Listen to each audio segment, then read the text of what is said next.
Alright, so I'm currently on the road right now, and I'm driving, so I'm not going to look at the camera to avoid crashing, but I did want to talk about something. I'm just getting passed. That's crazy, dude.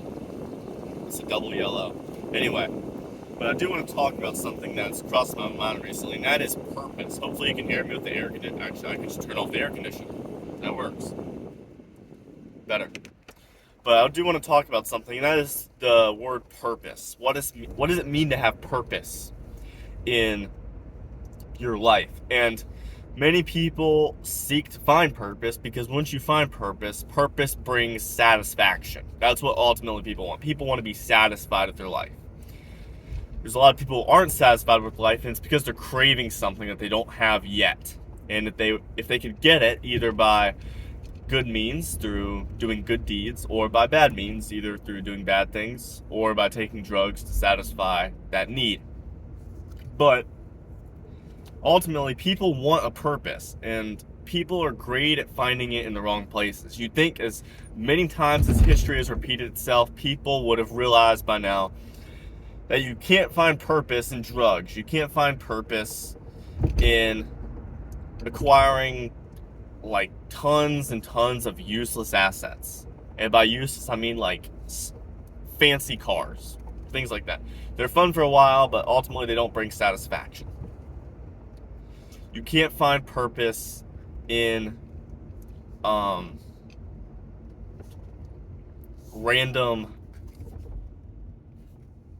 I call them perishable things that won't last. Purpose is only found in things that truly do have a lasting impact. And you'll see that the happiest people and the most satisfied people are the people who put their purpose into lasting things. Not things that expire, not things that get destroyed with time, but things that last. And I'm going to talk about that right now. So,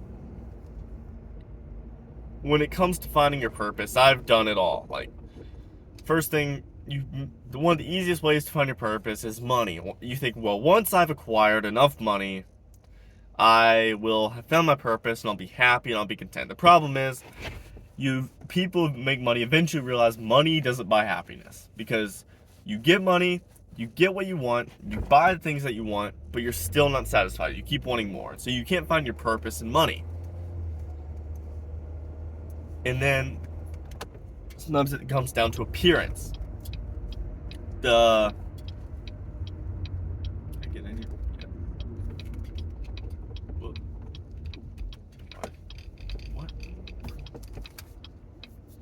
Sorry, this road is weird.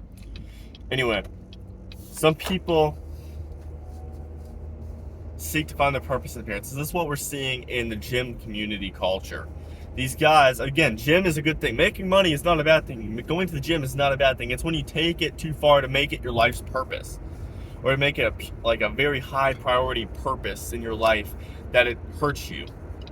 When you see guys who are taking steroids, putting like oil in their muscles to make them look bigger, going to the gym, pushing weight that they should not be lifting, ego lifting, all this stuff, and it's destroying them over time. A good thing pushed to an extreme becomes a bad thing. That's history showing itself present once again.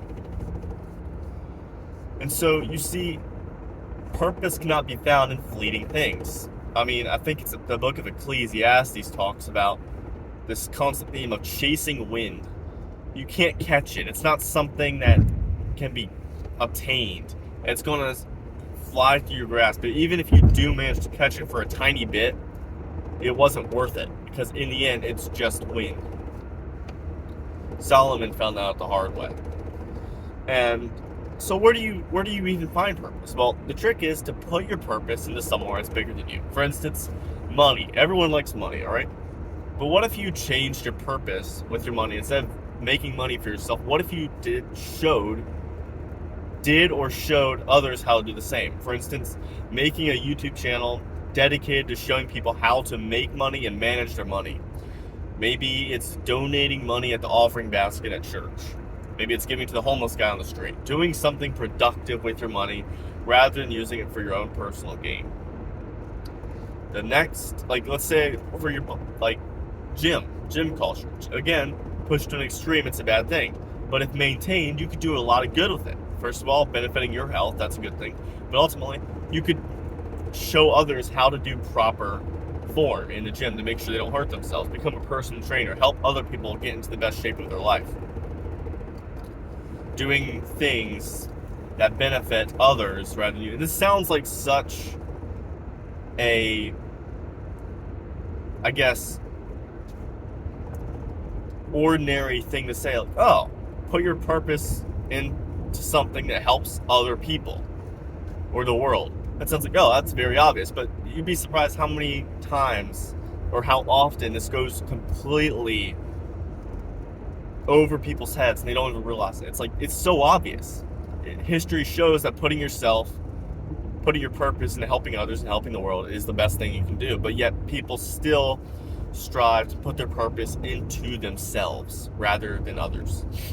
But ultimately, even if you become a personal trainer and help people get into shape, even if you help people with their finances and making money and all that stuff, it's still all going to pass away. All right?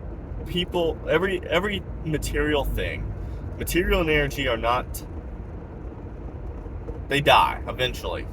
Nothing lasts. Everything is temporary, but there's one thing that's permanent, according to my belief, and that is putting your faith or putting your purpose into following Jesus Christ. Now,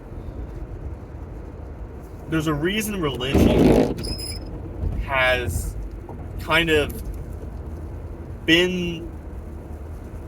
has had this hold in society for basically all of human history. Because it gives humanity an ultimate purpose out of everything materialistic, out of everything that's considered good, out of everything that's considered bad, out of everything, it gives you an ultimate purpose to look towards. And obviously, in certain cases, this doesn't work well. There's a lot of problems if that